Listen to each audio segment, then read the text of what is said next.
जी, अस्सलाम वालेकुम, नमस्ते, Sat Sri Akal, welcome to my YouTube channel. उम्मीद करता हूँ आप सब खैरियत से होंगे, खुश होंगे और अपनी लाइफ को एंजॉय कर रहे होंगे। अच्छा जी, कैनेडियन इमिग्रेशन के हवाले से एक और व्लॉग है आज का। और अब तक हम जो है इस प्रोविंस के हवाले से डिफरेंट वीडियोस बना चुके हैं। आज हम एक चौथी स्ट्रीम को डिस्कस करने वाले हैं। इस प्रोविंस के हवाले से 3 डिफरेंट वीडियोस बना चुके हैं और बहुत ही बढ़िया रिस्पॉन्स आया है जी। आप लोगों ने इन वीडियोज़ को बहुत लाइक किया है, बहुत शेयर किया है। और बेहतरीन एक इमिग्रेशन प्रोग्राम है सचकैचुअन की आज हम बात करने वाले हैं, सचकैचुअन इमिग्रेशन नॉमिनी प्रोग्राम। 3 स्ट्रीम्स को हम डिस्कस कर चुके हैं। आज की वीडियो में हम चौथी स्ट्रीम की बात करने वाले हैं। तो बड़ा ही स्ट्रेट फॉरवर्ड क्राइटेरिया है और सबसे अच्छी चीज़ ये है जी, बहुत मिनिमम वर्क एक्सपीरियंस रिक्वायर्ड है और एटलीस्ट 1 ईयर का वर्क एक्सपीरियंस चाहिए। अगर आप कनाडा में तो 6 मंथ्स का। तो मेरे हिसाब से जो है बड़ा ही स्ट्रेट फॉरवर्ड प्रोग्राम है। सीन ये है जी, प्रोविंशियल नॉमिनी प्रोग्राम जितने भी होते हैं उसमें बड़ी लिमिटेड नॉमिनेशंस होती हैं।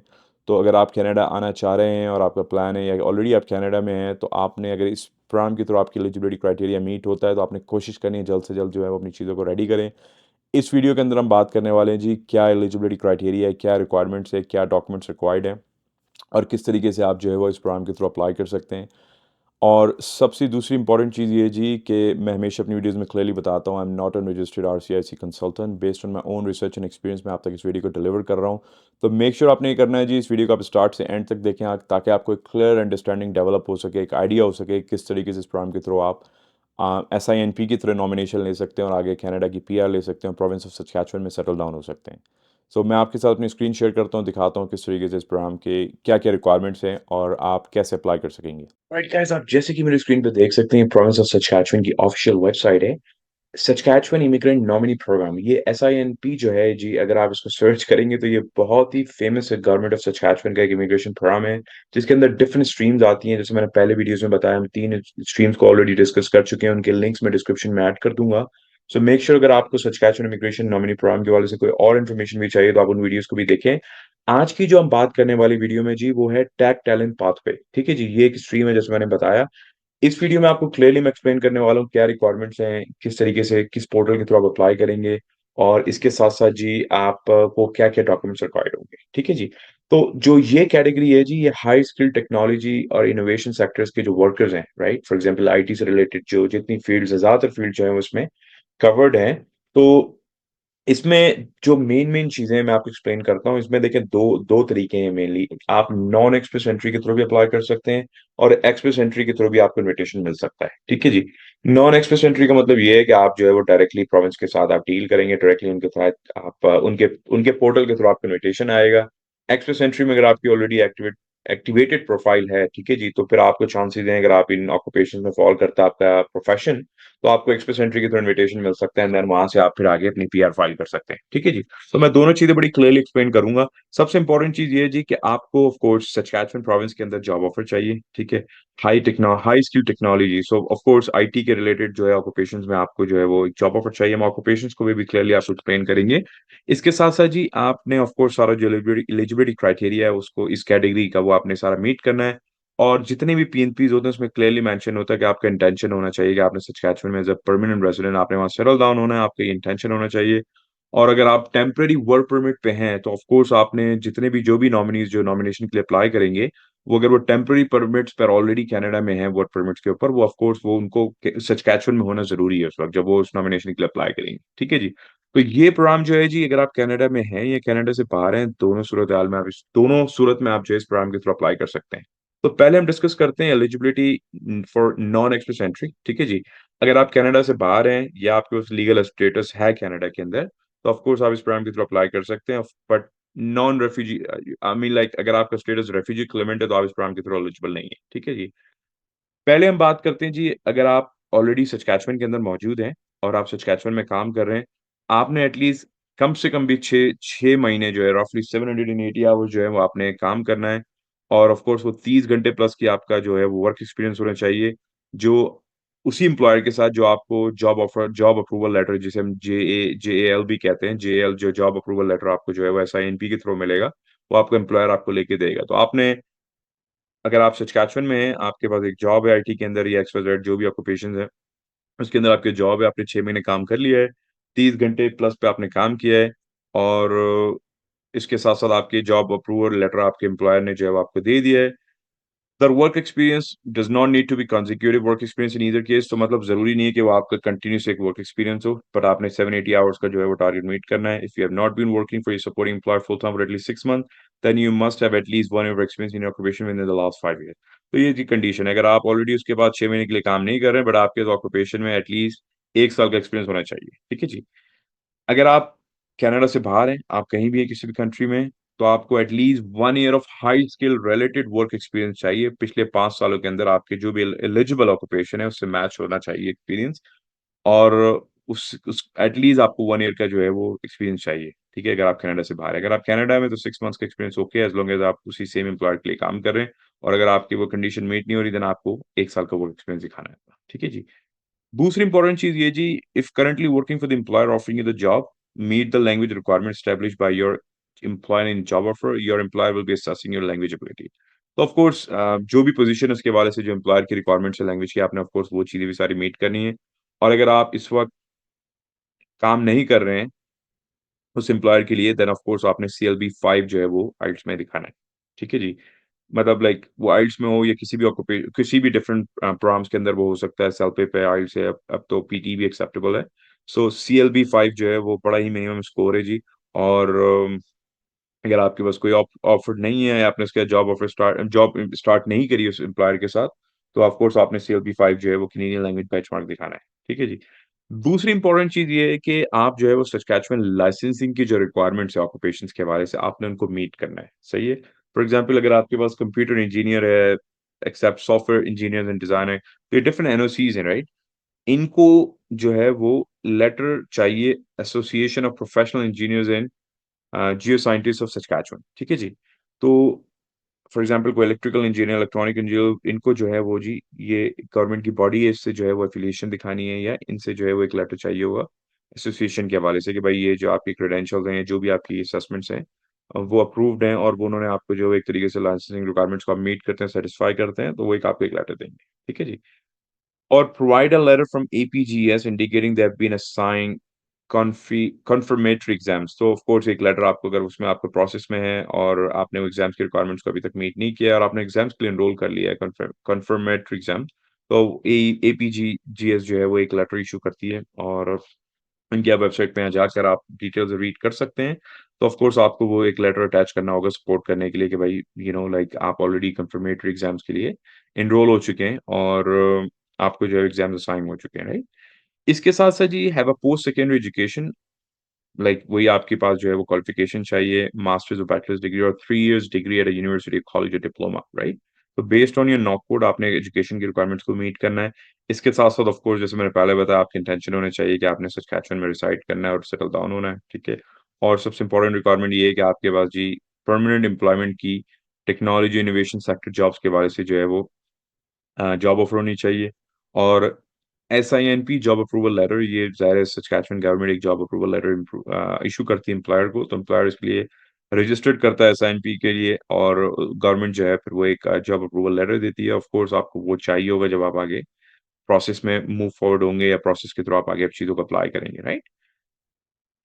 और इसके साथ-साथ जी, ये ऑक्यूपेशंस हैं जो इस स्ट्रीम के थ्रू एलिजिबल हैं, ये डिफरेंट नॉक कोड्स हैं।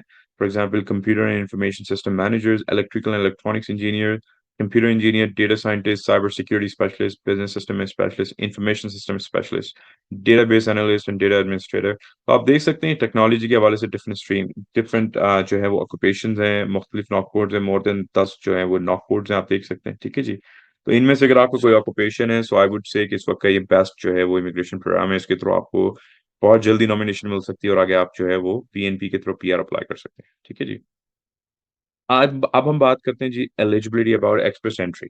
तो सबसे इम्पोर्टेंट चीज़ ये जी, एक्सप्रेस एंट्री के अंदर आपका पूल होना चाहिए, और अगर किसी को कोई इन्फॉर्मेशन चाहिए पूल में कैसे प्रोफाइल क्रिएट करते हैं, तो feel free to ask me. मेरी बिल्कुल कोशिश होगी मैं आपको ज़्यादा से ज़्यादा उसके हवाले से रिसोर्सेज़ प्रोवाइड करूँ, और चाहेंगे तो मैं एक वीडियो भी इस पे बना सकते हैं। ठीक है जी?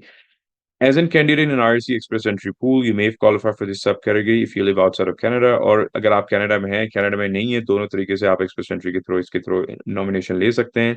ऑफ कोर्स, जब आप एक्सप्रेस एंट्री में प्रोफाइल बनाते हैं, आपके एक प्रोफाइल नंबर होता है और जॉब सीकर कोड होता है। जो लैंग्वेज रिक्वायरमेंट्स है, ठीक है जी? जो फेडरल एक्सप्रेस एंट्री की जो लैंग्वेज रिक्वायरमेंट्स है, आपने उसको मीट करना है, इस पे आप क्लिक करेंगे, यहाँ पर जो है वो टोटली आपको क्राइटेरिया जो है वो आपको एक्सप्रेस एंट्री के हवाले से जो है वो क्लियरली आपको पता चल जाएगा, राइट? तो जैसे फॉर एग्ज़ाम्पल आप देख सकते हैं फेडरल स्किल्ड वर्कर प्रोग्राम अगर के थ्रू अगर आप हैं तो सीएलबी 7 है। इसके साथ-साथ अगर ट्रेड का ऑक्यूपेशन है तो सीएलबी 5 है। तो आपको मिनिमम जो है वो ये आइल्स चाहिए क्योंकि ये and I think it should fall under federal skilled worker programme, right? तो ये चीज़ हो गई जी एक। अच्छा, दूसरी चीज़ जो इम्पोर्टेंट है, अब मैं आपको क्लियरली एक्सप्लेन करता हूँ, just give me 1 second here. अच्छा जी, तो आइल्स की रिक्वायरमेंट्स आपको समझ में आ गई, ठीक है जी। पूल में अगर आप ऑलरेडी हैं, आपके पास ये प्रोफाइल का कोड-शोड सारी चीज़ें ये आपको बिल्कुल पता होगा जिनका ऑलरेडी एक्सप्रेस एंट्री में है। तो आई वुड रिकमेंड कि आप अगर आप प्रोफाइल नहीं है तो एक्सप्रेस एंट्री की प्रोफाइल क्रिएट कर लें एज़ लॉन्ग एज़ आप जो बेसिक क्राइटेरिया है जैसे एजुकेशन, वेस्ट की क्रेडेंशियल्स हो गए, नॉक कोड आपको पता है तो आप प्रोफाइल बड़ी ईज़िली क्रिएट कर सकते हैं। अगेन अगर आप सस्केचुअल से अप्लाई कर रहे हैं, आप जो है वो 780 जो है hours of full time work experience चाहिए 6 महीने का रफली, right? 30 plus hour work per week का वो जो आपका जो एक्सपीरियंस हो फुल टाइम होना चाहिए, 30 घंटे प्लस की जॉब जो है फुल टाइम कंसिडर की जाती हैं। अगेन कंसेक्यूटिव वर्क एक्सपीरियंस नहीं चाहिए, तो सिमिलर रिक्वायरमेंट है, मैं ज़्यादा डिटेल में नहीं जाऊँगा वर्क एक्सपीरियंस के हवाले से। वही लाइसेंसिंग के हवाले से भी रिक्वायरमेंट है, एजुकेशन के हवाले से भी ऑलमोस्ट वही रिक्वायरमेंट्स है, सिर्फ डिफरेंस जो है इन दोनों के हवाले से वो ये है कि एक आइल्स का डिफरेंस है, दूसरा चीज़ ये है आपके एक एक्सप्रेस एंट्री की प्रोफाइल, अदरवाइज़ ऑक्यूपेशंस भी आप देख सकते हैं ऑलमोस्ट वही सारी चीज़ें, ठीक है जी। दूसरी इम्पोर्टेंट चीज़ ये है जी, जॉब्स के बारे से लोग पूछते रहते हैं, जॉब्स कैसे अप्लाई करें? तो एक तो सिंपल आपके पास एक तो गवर्नमेंट ऑफ सस्कैचुअन का एक रेफरेंस उन्होंने अटैच किया हुआ है, यहाँ लिंक है जॉब के हवाले से, तो आप वहाँ पर जाके जो है वो जॉब्स अप्लाई कर सकते हैं, ठीक है जी। वो भी मैं आपको दिखा देता हूँ, ये saskjobs.ca, राइट? एक तो ये है, इसके साथ आपके इंडीड है, जीसी डॉट जो गवर्नमेंट की जो एक और वेबसाइट है, जॉब्स के हवाले से आप उसको सर्च कर सकते हैं। तो जॉब्स आपने जो है डेफ़िनेटली इस ऑक्यूपेशन में आपको जो है वो जॉब्स आपको लाज़मी चाहिए, ठीक है जी। So I am just trying to find कि वो एग्ज़ैक्टली जॉब्स ऑफ राइट, तो ये jobbank.gc.ca, तो असल में आप जब ज़्यादा ज़हन इस्तेमाल करते हैं तो बिल्कुल चीज़ें जो है वो निकल जाती हैं, तो मेरे ज़हन से बिल्कुल टोटली निकल गया था, but anyways this is the website job bank, यहाँ के थ्रू जो है वो आप अप्लाई कर सकते हैं, ठीक है जी। अच्छा जी, ये सारी चीज़ें हो गई एलिजिबिलिटी क्राइटेरिया के हवाले से, अब मैं आपको थोड़ा-सा एक्सप्लेन करता हूँ डॉक्यूमेंट्स में क्या-क्या रिक्वायर्ड है, तो वो एक अलग चीज़ है बिल्कुल, उसको आपको क्लियरली समझना बहुत ज़रूरी है। अच्छा जी, देखें अगर आपके पास कोई ट्रांसलेशन है, फॉर एग्ज़ाम्पल आप इंडिया, पाकिस्तान से वैसे डॉक्यूमेंट्स अटैच कर रहे हैं, तो ऑफ कोर्स आपको ट्रांसलेशन चाहिए। ये जनरल रिक्वायर्ड फॉर्म्स हैं, generic application form for Canada, तो ये फॉर्म्स के हवाले से रिक्वायरमेंट्स हैं और अच्छा, अच्छा, अच्छा, अच्छा। इसके साथ-साथ जी एजुकेशनल क्रेडेंशियल्स के हवाले से मैं बताता रहता हूँ, अगर आपकी डिग्री जो है आउटसाइड ऑफ कनाडा है, तो वो आपने ऑफ कोर्स उसकी वैस करवानी है। अगर आपकी कैनेडियन डिग्री है, देन ऑफ कोर्स आपने कोई वैस की ज़रूरत नहीं है और पासपोर्ट ज़ाहिर है पासपोर्ट तो आपका one of the main document आपको चाहिए ही चाहिए होता है। मैंने एक अभी लिस्ट यहाँ पर ओपन की थी, let me show you that क्योंकि वो बड़ी इम्पोर्टेंट है। Just give me 1 second, here you go. अच्छा जी, तो ये देखें ये जो है ना, ये मैं इसका लिंक भी डिस्क्रिप्शन में ऐड कर दूँगा। ये प्रोसीजरल गाइडलाइन है जिसमें डिटेल में क्लियरली मेंशन किया है कि आपको क्या-क्या डॉक्यूमेंट्स चाहिए, राइट? तो फॉर एग्ज़ाम्पल आपका जो tech talent pathway job offer है, राइट? इसमें आपको प्रिंसिपल एप्लीकेंट का बर्थ सर्टिफिकेट, पासपोर्ट, ठीक है जी। इसके साथ अगर आपका मैरिटल स्टेटस है, उसके हवाले से आपको डॉक्यूमेंट्स चाहिए, एजुकेशनल क्रेडेंशियल्स चाहिए, JVA, right? Job offer letter. तो ये क्लियरली मेंशन है क्या-क्या फॉर्म्स हैं, कौन-कौन से स्केड्यूल्स चाहिए, राइट? ये आपने जो है ना इस चेकलिस्ट को फॉलो करना है, इसके अकॉर्डिंगली जो है वो आगे आप अपनी डॉक्यूमेंट्स को सबमिट करेंगे, आगे चीज़ों को अप्लाई करेंगे, राइट? और जब आप अप्लाई करते हैं और उसके बाद जी आपकी जो प्री स्क्रीनिंग होती है, उसके बाद जो है फिर आपकी एक्चुअल असेसमेंट स्टार्ट होती है, फिर ऑफ कोर्स डिसीजन आता है और जब डिसीजन आता है तो फिर उसके बाद आपको जो है वो अगर आपको एक्सप्रेस एंट्री के थ्रू आपको डिसीजन मिलता है, देन आपको पॉइंट्स मिल जाते हैं और उसके बाद आपको 6-7 दिन के अंदर जो है वो अपनी पीआर अप्लाई करनी होती है। ठीक है जी? तो ये बड़ा ही स्ट्रेट फॉरवर्ड क्राइटेरिया है। इसमें मेन जो चैलेंजिंग चीज़ है वो आपको मैंने जैसे पहले बताया वो जॉब है।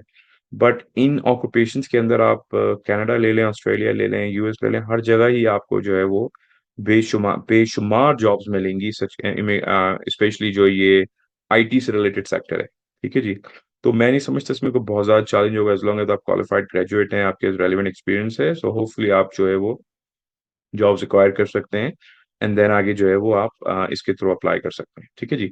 अच्छा जी, इसमें आपने ऑफ कोर्स जो है वो सस्कैचुअन की जो ये पोर्टल है गवर्नमेंट का, उसके थ्रू आपने जो है वो अपना अकाउंट क्रिएट करना है और जब आप अकाउंट क्रिएट क्रिएट कर लेंगे सारे एप्लीकेशन प्रोसेस के हवाले से भी लिंक्स हैं, सचकैचमेंट जॉब्स के जो गवर्नमेंट का जो पोर्टल है, उसके थ्रू आप जॉब्स अप्लाई कर सकते हैं, जेवी आपको मिल जाएगा। यहाँ पर जो है जी आपने अपना अकाउंट क्रिएट करना है, जो रेलेवेंट सेक्शंस हैं वो आपने फिल करने हैं और ज़ाहिर है जब आपको सारा इन्विटेशन वगैरह हो जाता है, उसके बाद आप जब फाइल करते हैं, तो उसके बाद आपने सारी जो चेकलिस्ट है जिससे मैंने आपको बताया उसके थ्रू आप अपने सीधे सबमिट करेंगे एंड देन ऑफ कोर्स उसके बाद जो है वो आगे अपनी एप्लीकेशन जो है आप सेंड करेंगे, ठीक है जी? उसके बाद जब आपकी नॉमिनेशन आ जाएगी तो फिर ऑफ कोर्स आप फिर आईआरसीसी के साथ अपनी पीआर फाइल करेंगे और इमिग्रेशन कंसल्टेंट अगर आपके पास है, बढ़िया है, तो ज़ाहिर है आपको ये सारी हैसल्स की ज़रूरत नहीं है, बट ऑफ कोर्स यहाँ पर इमिग्रेशन कंसल्टेंट को $4-5,000 से कम कोई चार्ज नहीं करता है। तो बेटर ये है कि आप खुद ही सारी चीज़ों को करें, बहुत स्ट्रेट फॉरवर्ड प्रोसेस है। Thank you. Alright guys, well thank you once again for watching this video. उम्मीद करता हूँ आपको इस सचकैचुअन इमिग्रेशन अमेंडमेंट प्रोग्राम के हवाले से वीडियो समझ में आई होगी। अगर आपको कोई भी सवाल हो, कोई कंसर्न हो, just leave it in the comment section for me. कोशिश मेरी होगी जल्द से जल्द मैं आपको रिस्पॉन्ड करूँ और इसके अलावा डिफरेंट वीडियोज़ हमारे चैनल पे मौजूद हैं। अगर आपने हमारे अब तक चैनल को सब्सक्राइब नहीं किया है, so make sure you go ahead and subscribe my channel. इसके साथ आपके साथ मुलाकात होती है नेक्स्ट वीडियो में बहुत जल्द। Thanks for watching once again, take care, अल्लाह हाफिज़, बाय बाय।